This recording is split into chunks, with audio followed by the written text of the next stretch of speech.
인류의 역사는 대략 300만 년 전에 시작되었고, 지구는 현재 46억 살이 되었으며, 지구의 모든 생명체는 63억 년 후인 태양의 나이 109억 살쯤 태양의 변화로 모두 소멸될 것입니다. 우주는 136억 년 전에 시작되었으며 비교적 어린 나이입니다. 시작이 있으면 끝 또한 존재하듯이 우주도 끝이 있을 것입니다. 그 끝으로의 여행을 떠나봅니다. 현대의 물리학과 빅뱅 이론의 정립은 고전적인 영원불변의 우주관은 붕괴시켰고, 우주는 어떤 방식으로든 종말을 맞게 된다는 결론에 도달하게 됩니다. 그 우주 멸망의 시나리오는 대표적으로 세 가지가 거론됩니다. 첫 번째, 빅크런치, 비그크런치라 불리며 대붕괴 대암모를 이야기합니다. 우주의 기원이 한 점에서 무한히 팽창했다는 빅뱅 이론이라면, 빅크런치는 우주 전체의 질량에 의해 발생하는 중력 에너지가 우주가 팽창하는 에너지보다 커져서 자신이 가진 중력에 의해서 팽창이 멈춰지고 다시 한 점으로 수축한다는 멸망이론입니다. 빅뱅 이론을 세운 초창기 연구자 중 하나인 프리드만이 먼저 제안했습니다. 빅크런치가 일어날 때 우주의 팽창 속도는 특정 지점에서 0에 도달하게 되고, 그 이후부터는 팽창된 기간과 동일한 시간 동안 반대 방향으로, 즉 수축이 진행됩니다. 이 수축은 우주를 더 작고 밀집되게 만들어 우주 배경 복사의 온도가 점차 증가하면서 결국 빅뱅 당시의 불덩어리 같은 모습으로 되돌아가게 된다는 이론입니다. 만일 누군가 이때까지 생존했다면 하늘 전체가 태양의 표면만큼 밝게 빛나는 것을 볼 수 있을 것입니다. 여기에서 우주를 수축 및 팽창시킬 수 있는 에너지가 있어야 되는데, 그것을 암흑 에너지라 부릅니다. 최근의 연구에 의하면 우주의 팽창은 느려지는 것이 아니라 오히려 빨라지고 있어 크런치의 가능성은 거의 없다고 합니다. 즉, 위에 언급된 암흑 에너지가 우주를 밀어내고 있다는 것입니다. 빅크런치와 반대되는 개념 이우주종말론으로는 두 번째, 빅프리즈, 즉 열적 사멸이라 불립니다. 즉, 우주를 팽창이나 수축을 시키는 암흑 에너지에 이변이 생기지 않는다면 우주의 운명은 빅프리즈로 끝날 것으로 보입니다. 우주가 끝없이 팽창하며 엔트로피가 극도로 높아져 결국 모든 입자가 붕괴하고 광자, 중성미자 등의 아원자 입자만 남게 되는 현재 정설이 된 우주종말 시나리오입니다.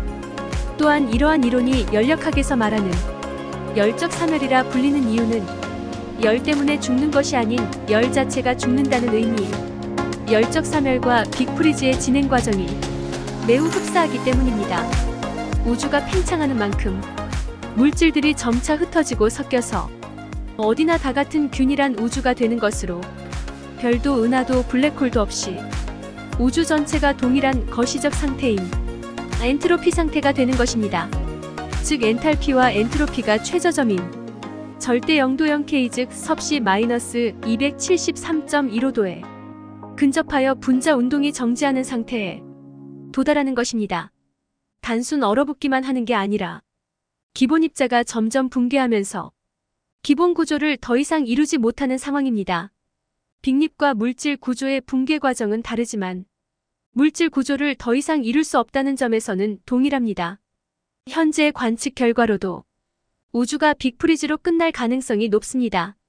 실제로 먼 거리의 E형 초신성을 관측한 결과 우주의 팽창 속도가 점점 빨라지고 있다는 것이 밝혀졌습니다. 그렇다면 시간이 지날수록 우주의 팽창 속도는 계속 증가하여 우리 은하와 안드로메다 은하가 포함된 국부 은하군을 제외한 관측 가능한 모든 은하들이 보이지 않게 될 것입니다. 대략 1조 년의 시간이 지나면 남은 천체들이 양자 터널링 현상으로 점점 압축되어 블랙홀로 붕괴한 뒤 호킹 복사가 나타나고 열적 사멸에 이를 것이라고 합니다. 서기 일정 연후 10의 40제곱, 인류 또는 모든 문명이 우주 공간에서 생존 가능한 마지막 시간대입니다. 이 시간대 이후로 사실상 블랙홀의 에너지조차 사용이 불가능해지면서 모든 생명체는 완전한 종말을 맞게 됩니다. 물론 시간 규모가 규모다 보니 그 종말의 과정은 아무리 짧아도 최소 수 조년 이상은 걸릴 것입니다.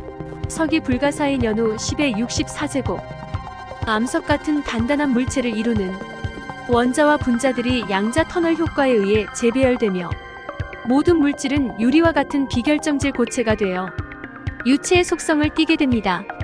그 후 수억 년이 또 지나면 남아있는 천체를 구성하는 원자들이 철로 붕괴가 시작됩니다.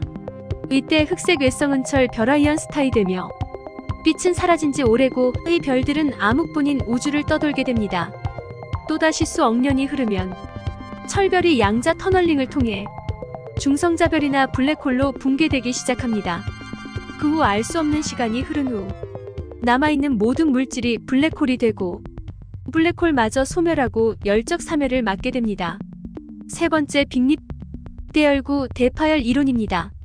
빅프리즈 이론과 비슷하지만 암흑에너지의 양이 과도하게 높아질 경우 일어나는 종말 시나리오입니다. 빅립이 일어날 조건은 현재 밝혀진 것이 거의 없는 암흑에너지의 성질에 좌우됩니다. 암흑에너지가 우주의 크기에 상관없이 밀도가 변하지 않는 우주상수의 형태로 존재한다면 우주는 빅프리즈로 끝나게 되며, 만일 암흑에너지의 성질이 우주가 팽창할수록 밀도가 증가하는 것이라면 빅립이라는 훨씬 더 놀랍고도 끔찍한 결말에 도달하게 됩니다.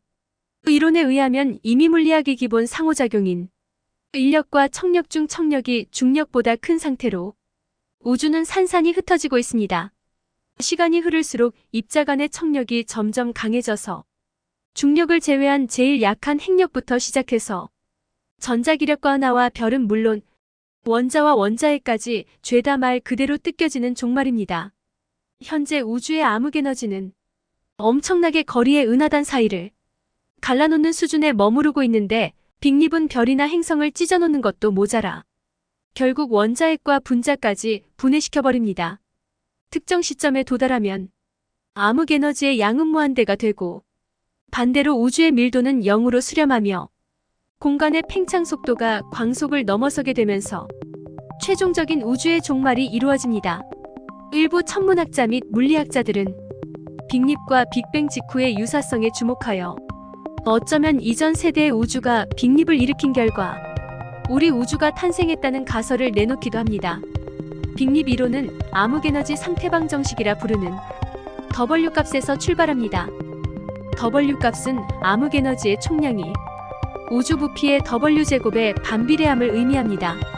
이 W 값에 따라 우주의 운명이 바뀌게 됩니다. W 값이 -1보다 작으면 우주 팽창이 극도로 가속화되어 원자까지도 찢어지고 마지막에는 시공간 자체가 찢어져 버려 입자와 입자 사이의 거리가 무한대가 되어 종말을 맞이하게 됩니다. W 값이 -1보다는 크고 0보다는 작으면 우주가 팽창할수록 암흑에너지의 양은 증가하지만 가속 팽창으로 인해 밀도가 낮아져서 결국 빅프리즈로 끝나게 됩니다. 현재 관측된 측정치는 -0.99로서 우주가 빅립으로 끝나지 않을 가능성이 매우 높음을 보여주고 있습니다. W 값이 -1.5이면 지금으로부터 약 220억 년 뒤에 빅립이 발생하게 됩니다. 시공간 자체가 찢어지면서 입자와 입자 사이의 거리가 무한대가 되어 시간의 의미를 상실한 세계가 됩니다. 그렇지만 우주가 예측 불가능하다면 아주 긴 시간을 거치며 우주는 모든 가능한 상태를 전부 경험하게 될 것이고, 현재 수준의 팽창률을 유지할 때 모든 물질과 에너지가 중력이 아닌 푸앵카레의 재기정리에 의해 우연히 원래 상태인 한 점에 모이는 상태가 되어 제2의 빅뱅이 일어날 수 있습니다. 처음부터 다시 시작인 것입니다.